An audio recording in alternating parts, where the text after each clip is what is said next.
Bonjour. Où va-t-on? En Russie, même qu'avec plusieurs têtes de Turcs, Vladimir Poutine ne serait pas abattu. Même s'il n'en est pas à 1 ou 2 avions près. Il est quand même tombé de haut. Son principal souci, ce sont les oligarques qui le mettent dans la merde.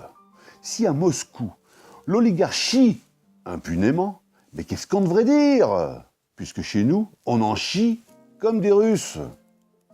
Néanmoins, de nombreuses nymphomanes rêvent d'habiter Moscou.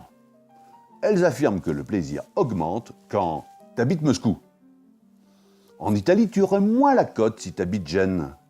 Heureusement, le 9-3 fait de la résistance, surtout si t'habites Bondy. Quant à ma concierge écolo, elle ne supporte plus l'habitat urbain, je ne sais même plus qui c'est, du reste. Aux USA, Madame Clinton a dénoncé une sale affaire dans laquelle Donald trempe. Donald lui demandait simplement si elle savait faire des fellations. En sus et sans pipe et mot, car s'agissant de George, elle avait la bouche pleine. Elle a rétorqué que c'était lui le spécialiste des dessous de table.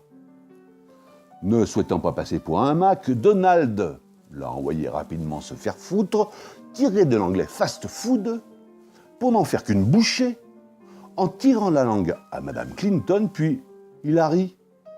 Mais arrêtons de la prendre pour une débile, Clinton.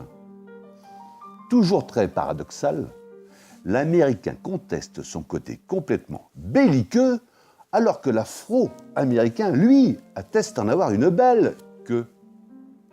En Syrie, sur un air de Daesh à vue, il paraît que la consommation de chiites s'en ressent fortement. Par ailleurs, l'islam soutenait massivement Michel Berger lorsqu'il chantait ses nuits d'arrêt au port.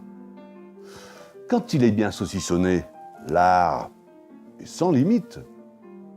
Sans transition, Najat Belkacem le vent et cette tonne de récolter la tempête.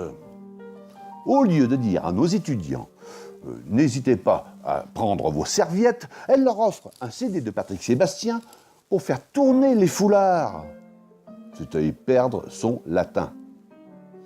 Côté immigration, face au flux de tous ces pygmées, eh oui, il s'agit bien de migrants. Les socialos prévoient leur université d'été en Ardèche, dans l'espoir que Hollande maîtrise enfin l'ardéchois. Pour conclure sur un ton plus people, voici ma réflexion du jour. Réputée douillette, confortable, voire agréable, peut-on considérer comme Nicolas que Carla est une Starkozy? Voilà. Et si vous aimez surtout, n'oubliez pas de liker. Et si vous souhaitez me rejoindre sur les réseaux sociaux ou vous abonner, c'est là qu'il faut cliquer. Alors je vous embarrasse très fort et je vous dis à la semaine prochaine avec Monsieur Pan.